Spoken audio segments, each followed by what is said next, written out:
Maybe when they come in, you Wailing Arrow all 5 of them, and you're in a great, fantastic lead, but just simply not to be. Yep, and it was kind of weird. All the Wailing Arrows went in greatly at an okay timing, but simply there was no damage follow-up. Yeah, there was no follow-up because they can't get in. They were just silenced for a few seconds. All they were doing just clicking back, so they were retreating for the next few seconds, and that was it. No burst damage coming in. That was all because of all the peels, as we mentioned. Oh, just like I'm silenced, but like I pressed A and I clicked on you, and then I'm still doing damage. I don't know. Then silence my talents. Then silence my attack speed. Then silence my basic attack damage. So, Cursed Hollow will be the second pick here. Will also be a Ballistix pick. So this means that Ballistix is going down the route that former MVP Black, KSV Black would go down in drafting to take Sky Temple to try to take that early snowbally lead, win a dominant game, then go to a macro map. Sometimes Ballistix, rather than Black, would pick Dragonshire in this moment after a Sky Temple start, but let's see how high Greymane goes here. Abathur has been kind of a must-ban on this map in Korea, but it's trying to hint at something, and I think hinting at a first pick Greymane this time. They picked him in second rotation last game, but I wonder what if, like, another strategy here for Ballistix would simply be to do the exact same thing they did previously, and leave the Greymane to them, draft the Uther Hanzo, maybe ban a Genji here. Alternatively, they could ban the Greymane and then force BlossoM into a funky situation. I don't think BlossoM is going to look to pick the Anub'arak again. That was specifically for the invades of the Siege Giant camps on Sky Temple, and we'll ban the Sonya. That's quite interesting. They're opening up both Shimada brothers, leaving Genji and Hanzo. I think, honestly, Hanzo is a better pick on this map for sure, because you will very likely to lose Uther if you pick Genji, and they do have, ooh, interesting. So they're going to pick Genji into an Uther. I think maybe, correct me if I'm wrong, but I've been thinking about this a lot, especially after, you know, Rally Jaffa, when he was casting on say, I was talking to you about the win rates of Uther over Genji and things like that in Korea. I almost feel like the safer pick here is actually the first pick Uther. You've then taken Uther away from Greymane. You're also you're forcing your opponent to pick Genji into an Uther, which has a 0% win rate currently in Korea with, like, I think 7 games played now. It's like not a, it's 0-7. It's quite a stat, right? Uther just shuts down Genji plays so hard, and now you've given a great combo and the best DPS currently that's you know, high priority to Ballistix. And what's the play here now for BlossoM? I don't see a strong rotation in draft for them. Nothing is sticking out to me. The only hero you can use to empower Genji in order to make his Dragon Blades impervious is Tyrael's Sanctification. When I pick that this early in the draft, you certainly do not. This is it's a mess. I think they've been outsmarted by Ballistix with this Sonya ban, and maybe now they just try to control the soul lane, grab a Dahaka or something like that. I think that's the direction they want to go towards. Exactly as you called it, the Dahaka picked, and a solid answer. Gondar's Garrosh, but they're going to lose that Sonya to initiate the fight. As Genji, you really need to have that energy, all that HP down on the other side to pick up kills with that Dragon Blade. Banning Lucio, of course, has the win rate, 0% win rate right now, 0-9 in Korea, but still a very good hero when you're pairing up with something like, they need something like Sanctification. They don't have a Tyrael, so basically their answer was Lucio. That's even banned out. What are they going to do next? Well, they're going to abandon the Anub'arak, but I feel like in this situation, Dahaka is going to run into kind of an awkward solo lane matchup. It might be the Leoric again. Anub'arak considered to kind of be the best tank right now. He has the highest win rate. But Ballistix can just pick Uther, or sorry, not Uther, Muradin. They can pick ETC, which they picked in a previous map. And they're in a pretty good spot in terms of open tank. So banning the Anub'arak is almost suspicious as to what they might want to run in terms of support. Excuse me. A little bit sick, making my voice crack. Going through puberty again, G-Clef. Never thought it happened to me. But, how old are you now? 27. Time for a puberty, Wolf. So this is kind of an odd rotation for Ballistix because you're really looking at solo matchup. You're like, who do I want to face off against Dahaka? Do we pick the Leoric again? Okay, Tyrael. Away. So now you have nothing to empower Genji. Like, Ancestral is worthless when it comes to Dragon Blades. You can kind of keep Genji alive for like 1 more second, but his health pool is so small anyways, you have to time it perfectly. And Nasong had 1 failed Ancestral on the previous set, and a second Ancestral that just barely hit, which was not like a clutch Ancestral where you're like, wow, that was nicely timed. It was like, ooh, that was really close. You know, like, probably should have hit that one a little bit earlier. The Tyrael pick here also means that theoretically they can have Tyrael as their solo tank and run a Malthael now. Like, the world is Ballistix's oyster. Like, imagine a divine shielded Malthael coming through against this comp that runs Garrosh, burning through the tanky top laner of Dahaka, and then suddenly Tyrael just sanks on top of everything. Genji can't do any damage with his Dragon Blade. Nice. No one can stop him. He gets stunned by Uther.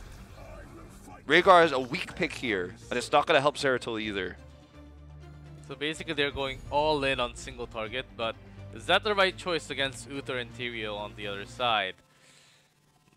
I'm having lots of doubts. Even though with the CC, Uther does have cleanse, and Tyrael, of course, will have help later on after 10. I think BlossoM played into Ballistix's hands the moment they locked Genji in first. Yes. Genji has an insanely high involvement rate worldwide, but this does not mean that he is always first pick material in every scenario. And if you cannot draft a draft that will make Genji, that will empower Genji, Genji himself alone is not a broken hero. He needs a comp that can actually support him, and this comp is not that comp. The Zeratul pick is going to be worthless, I feel, as well, because in terms of team fighting, even if he goes for you know, his cooldown reset heroic, he's not going to have the ability to realistically kill the backline with heroes like Uther and Tyrael there for protection. And Ballistix, the 4 picks look so good. Even a Rexar seems like an okay one. Here comes the Blaze. very first Blaze of HGC. Alright, so the big question is, will Blaze be the solo laner, or will it be Tyrael? Tyrael historically has been the solo laner in situations like this, with a very, very tanky 2-tank lineup like this. So it's not Tyrael rework, by the way. We should call that out. But Blaze has really strong wave clear, and against the Dahaka, you know, he can compete up that in that lane with his oil slicks burning the minions and things like that. And we'll see what build he goes for as well. I'm very excited about this first game. First game of Blaze worldwide, ladies and gentlemen, is happening here in HGC Korea. Very suspicious and unusual draft coming through from BlossoM, but I think they got out-drafted, they got outsmarted by the counters to a hero that was first picked here, showing perhaps a lack of understanding of how Genji should be played in this meta, G-Clef. And, you know, I feel this reminds me of when, remember when Illidan was first picked in like 2015, early 2016, like every game for a while? Yes. And then eventually everyone was like, game. It was like if you left Illidan open, he was always first picked because everyone was like, he's so busted. And then everyone realized, well, he's only busted if you can actually have the right heroes to support him, otherwise he just gets countered. Lily for the blind. I mean, I feel like this is a really similar situation, and Ballistix saw through this like so easily, so quickly. Hooligan will be playing the Tyrael, so Blaze will actually be the solo top laner. That is going to be how this is played, so it'll be Junga up there to show us his stuff on this hero, and kind of how I play oftentimes if I end up with 2 tanks with this hero.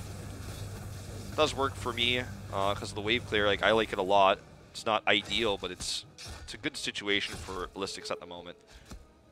And I think there are still lots of builds for Blaze. Some people like to go for the oil. Some people like to go for the unstoppable at 1. Depends on how you want to play the hero. Of course, he will be getting tons of damage, but the good thing is that you can actually sustain yourself with that fire. Yeah, he did have to pop his trait, so that was a win regardless for BlossoM. That's on a very long cooldown. So that was a nice move by them to actually attempt that gank. Obviously, Blaze has a somewhat reliable escape, however, it can be blocked by high mobility heroes like Genji. So what you can do in a gank attempt like this, if you're a Genji player, is intentionally stand and use your dash to block the path where he would dash away. He will stun you, so make sure you don't do it into the towers, because he could turn things around on you. But you can actually dive in front of where he would charge to prevent his charge from sending him very far. That was the idea oftentimes with ganks like this. That's what Genji was trying to do there. Zeratul gives him fast camp clear, but like, so does Greymane. So the Zeratul still hasn't provided anything for BlossoM in terms of this draft right now. And can you imagine a world where Zeratul tries to get the backline, gets stunned by Uther, gets stunned by Blaze? I don't know, man. Let's see what happens. I want to believe in this draft, but so far, I can't. Let's see. Modern really has to, of course, a proven good Zeratul, not after rework, but before the rework, he was a really good Zeratul. Of course, with the voices and angles, oftentimes carried the team fights sometimes. But this time, he really has to work it in. Really going around the map, taking all that EXP by himself, or trying to have some damage as he will try to look for the kill, at least to bring a member down to low HP. Big rotation coming down here for SC, looking for this push through. Great grab onto him though, and this is before 7. Uther does not have cleanse. There's a pick. Might be a trade. Shields coming through from Hooligan to make sure everyone can take those turret shots. Well, Deaka had an early wave push, so Blaze is having that moment to clear the extra wave. But there was a 4v5. If it's a 1v1 trade, where Deaka also had to use the Brush Tucker, of course he's back already. Well, he's down all the way already. But if they just become a trade, and if they lose any more members, that's going to be a problem. I think it is the adhesive at 4 for Blaze, so slows on oil. Both icons are the same, so yeah, I can't tell you exactly for sure. The same. But it looked like we got the slows there. Try to confirm that for you guys. Yeah, one's a slow, one's larger area of the oil spill. I like both. I like the slow better sometimes. I think the slow is really good against a comp that's so kind of dive heavy. It can slow Garrosh from escaping, slow the Genji, the Zeratul. Blaze can also be a good counter, depending on 13 talent. If you want to, if there's like a Vala on the other side, then you can actually have the attack speed nerfed. Or if there's a spell, you can actually change the talent and have that as a spell damage. Damage nerf. So it's a very good tool to have that against a specific team comp on the other side. Yeah, Blaze, the cool thing is Blaze offers a lot of versatility in terms of his talents. He took the cooldown reduction and the mana at level 1, so it doesn't have that extra shield that a lot of pro gamers are preferring right now, because it's so easy to kind of body block his escape, especially if he goes in for initiation. If he goes for his trait, getting heals at 16-2, there's a lot you can do to kind of stay alive. But we'll be going for the cooldown reduction instead, so he's going to have more oil slicks in these fights, more healing for himself in that way. As we see pings coming through, Dahaka, being the global hero he is, will continue to soak top. Heavily aggressed is Ballistix right now as they need to go in deep. They need to actually minimize the time taken to grab this. Clayton is coming through here onto Hooligan, but he's still very low. Modern Life forced to retreat here though, and look at this fight now. Zeratul again just not able to do anything if he can't get a pick. Was boring, but in that time, Rehgar was taking so much damage. This is the thing, when they're fighting in that small choke point, all the scattered arrow damage, and they're picking off Garrosh again, and even Modern. I don't even know why this happened like this. Like, I think Modern Life getting greedy there, trying to maybe delay the tribute a little bit further. This is literally worst case scenario for BlossoM, because they didn't get the extra soak in top because Dahaka came down. I think Zeratul was hoping he was going to get the pick onto Hooligan there, so dove in and committed the second, the talent's removed, but it's like his trait now, like his, second Vorpal Blade. So he was able to come in a second time, wasn't able to get the kill. And that meant that he was like stuck in the middle there, came out finally with like almost no health. And it just shows again, sure, this is pre-10, but like Zeratul's worth in this comp, it feels very weak. It feels very like unnecessary to pick a Zeratul here. This double melee Zeratul has not won for anybody yet in Korea. Well, let's see, they're going for the Dragon Strike. It seems like Ballistix, their entire theme, it's let's fight in the small choke points, really, right next to the boss, right next to the tribute, even taking the bunker. I don't know why you used it. Just for safety there. Just for the casters to explain what it's about. I guess so. He's like, next game when I pick Blaze, it's like only 30 seconds cooldown, so it's okay. I mean, I guess if he wanted to really use it there, he probably would have wanted to place it on top of the boss pit itself, but...